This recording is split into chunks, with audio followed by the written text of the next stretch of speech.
Hello guys, तो आज हम बात करेंगे। ये अपने वाइस टनल लगा रखा है, ये वाल लगा रखा है।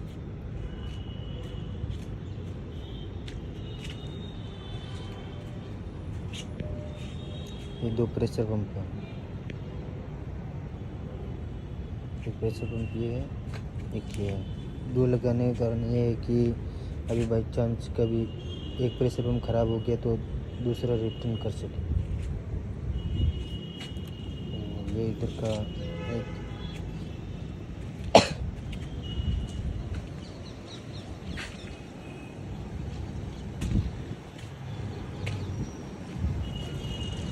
और ये इधर अपने 5 लीटर वाला पंप,